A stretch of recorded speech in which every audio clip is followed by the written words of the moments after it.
Hello, this is a quick walkthrough video from our CARE workshop this afternoon about planning significant learning goals, objectives, and outcomes. We did not record the meeting in person so that we could talk about our own teaching strategies freely, but this is a quick walkthrough of what we discussed just in case you missed out. So we began by talking about our agenda. The engaged teaching model, which is a continuation of a discussion we've been having from Barkley and Major, their engaged teaching model. We talked about different types of planning, collaborative reflection, and what's next in our CARE teaching series. So we began by looking at the map of where we've been and where we're going. So we've had a CARE workshop in August that talked about the engaged teaching model and how that includes knowing what, how, and why we teach things, and the 5 components within the engaged teaching model. So we've talked about foundations. There are 3 meetings happening October, this month, and November about planning. So then we jumped right into talking about this first session on planning and trying to address this question. What is it that we want students to know, and what do we want them to be able to do with that information? So we began by talking about that knowing piece. How do I know what students should know when they finish my course? And we had a conversation in chat about how we go about figuring that out when we're designing our classes. And some of the things that were discussed in chat had to do with, well, we look at our state expected learning outcomes that come to us from TBR, or our institutional learning outcomes, whether our students are working towards a certification. What does our workforce need? What does our division or department have for expectations? What do students have for expectations? What is it that they need? What do our colleagues need for us to talk about in terms of outcomes to support our students and to support them as our students take collections of courses? Then we talked about 3 models, one being the backwards design model. And this is a McTeague and Wiggins model from 2005. So this was one that many of us on the call were already familiar with.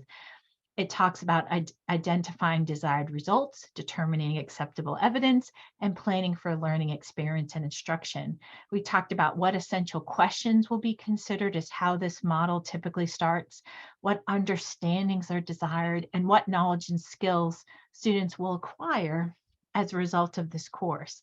So this backwards design model begins with understanding what the outcomes will be, and then transitions to assessment through what types of activities or tasks are we going to do that will measure the criteria of these tasks, and what evidence will we gather to demonstrate the students have achieved these desired results.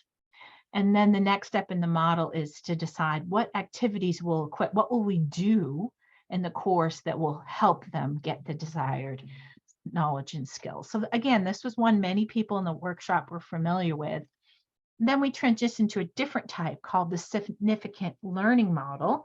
This one is from a book by Fink in 2013. So this one's about 8 years later than the backwards design model. Significant learning model, it looks like a flower. We talked about what each of the components mean. So when they say foundational model, the significant learning model saying in that portion, we're trying to figure out what key information is important for our students to know, and building our curriculum plan that way. And what kinds of thinking are important for students to learn. So how are they going to apply this, again, to their workforce or to their certificate or out in the real world? And then there's an integration component to lesson planning. What connections will students recognize and make? Why is it important for me to be learning this particular skill? How will it help me in life? How will it help me in other classes within my program or within my certification? We talked about the human dimension as being an important part of the significant learning curriculum outcome. What can or should students learn about interacting with people that they may actually encounter in the future. So of this curriculum and these activities and inquiries that we do, what connection does that have to other people? What changes would you like to see in what students care about is about the caring portion of this significant learning model. Again, because we know the brain's an emotion pattern seeking device, and then emotion drives attention and learning and memory, getting that emotional hook is an essential part of curriculum planning.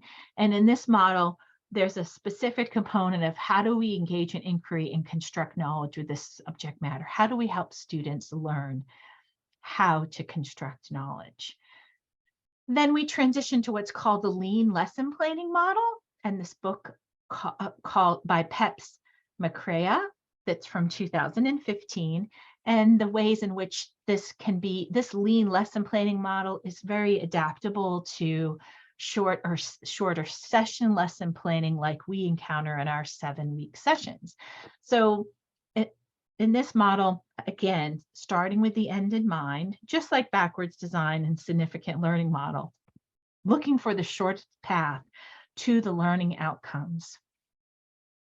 Assessment that's reliable and efficient is a critical piece of this planning model. So just like the other two models, assessment is being talked about early in the planning, followed by learning that lasts. So here we're talking about neuroscience, long-term learning and assessment. How do we know that what we're working on in the classroom in these courses is continuing beyond the 7 weeks we have together? Anticipating the unexpected in lean lesson planning model and in shorter sessions. How can we prepare for interruptions? And then moving toward inner lesson planning. So there's an intentional collaborative piece to lean lesson plan modeling. We're working collaboratively with colleagues to understand what it is that's happening in our programs and in our courses and in our certifications, so that we are taking an interdisciplinary approach to our lesson planning and teaching. And just the very fact that plan better together. So planning with our colleagues and having the students work collaboratively as well helps with lean lesson plan modeling. So then the next task we had was that we broke out into groups and we annotated some Google Slides. And in our small groups or in our breakout session, we talked about what resonated with us in these models and what components of these models sparked ideas or questions for you. And those Google Slides, we annotated with comment boxes or shapes or in the notes section of the Google slide and had a discussion about that. And then we shared out our Google Slides back in the main Zoom room. And we visited our agenda and getting to that 4th step in the agenda with what's next. And we talked about how our next meeting, which is on October 21st, will be getting to the second part of that session, the what do we want students to be able to do with the information they learn in our courses. So our next discussion is about assessment.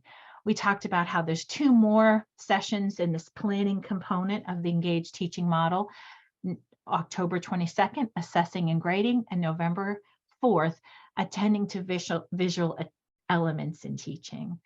So if you are unable to attend, please feel free to jump in anytime. And I hope this short walk through the video of our meeting today is helpful to you. Thank you.